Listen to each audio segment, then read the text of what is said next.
Hey everyone, RogueGold here. Welcome back to The Division 2. Today we have what should be a bit of a quicker video. I just wanted to go over two quick important topics and stories. One is the fact that the Division 1 Definitive Edition has shadow dropped this week. I've been getting a lot of questions about that, so I just wanted to talk through it, what should be one final time to clear the air. But then we've also got a fresh teaser from the Division 2's game director, one that I think begins to set us up for the looming 10th anniversary month. And now that it's February, there's only one month to go. So yeah, we'll dive in, cover it all. If you enjoyed this one, want to stay in the loop with all things Division moving forward, then you know the drill. Be sure to subscribe. A huge shout out and thank you to our channel members. As always, your contributions and dedication each and every month is beyond appreciated. Thank you so much for the support. But without further ado, let's get to this.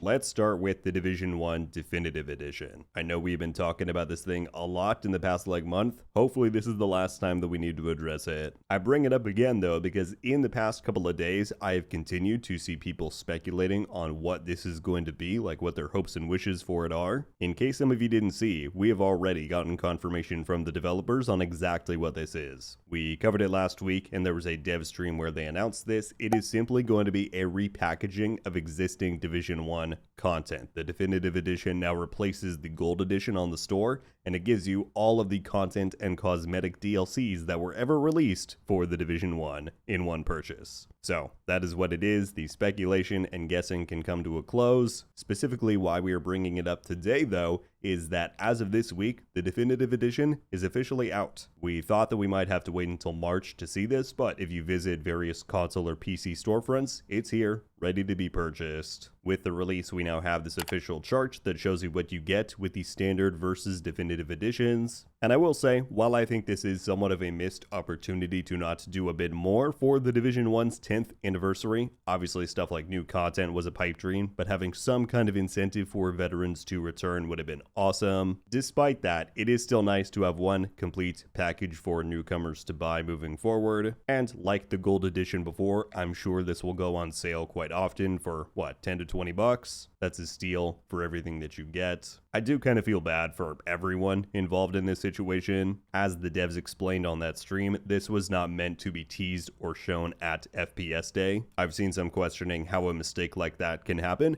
It's because the devs are not the ones production designing these event spaces. I'm sure some intern or someone who simply did not know better pulled the wrong graphic from the pool of 10th anniversary media and put it up on a wall. So I do feel bad for the devs because they're getting a lot of flack for, you know, quote unquote hyping this up when it was not their intention to. They said that they were just going to casually announce it in March alongside all the other anniversary festivities. But in turn, I do feel bad for us, the players, too, as we were on the receiving end of that anticipation, and it really does suck that there wasn't more to it. You might think that that is somewhat of a deflating point to coast into the anniversary on, but this next story might change that. Let's take a look. Okay, so out of nowhere yesterday, we got this tweet. If you don't know here who Beerzy is, this is Alex Bierzanu, who is the game director on The Division 2, essentially the second in command role right behind Yannick, our creative director. And as I said, out of nowhere, he just posted this. It says, "The rules are simple, the rules are clear. The team has been working hard to prepare a major surprise for you all. This is bigger than any of us. What we've prepared has just one question. Is this a fight you think you can win?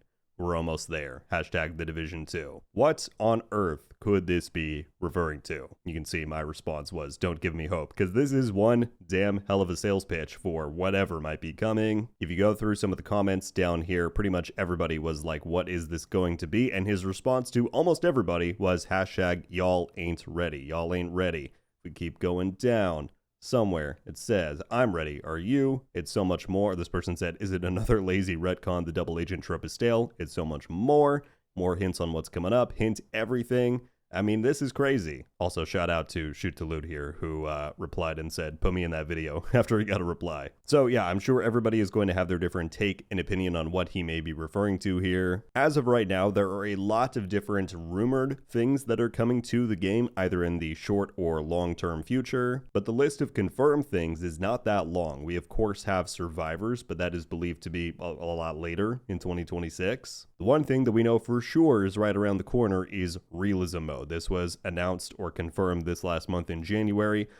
This is some gameplay of it that a person at the FPS Day event was able to capture, and we've already covered all the details with this. This is just going to be a limited time experience for the Warlords campaign that you can do while the anniversary content is live within the game, so probably only here for about a month's time. Is this what Alex is really referencing when he says the team has been working hard to prepare a major surprise? You know, is this a fight you think you can win? I don't really think that this is in reference to realism mode. Rather, if we take a look at the roadmap that we got, the current roadmap that we're working with that we got back in August, we're right here. Right, we've had Season 3 with Mutiny, we're in the back half of it, the finale is coming up pretty soon. The next thing listed is the 10th anniversary of the franchise, and it's paired with Tom Clancy's The Division 2 new content with a big question mark, more info coming soon. We've had no definitive confirmation of what this is going to be. I do not believe that this is realism mode, at least by itself. Of course, we've done a video here on the channel covering what we know so far about Year 8 content.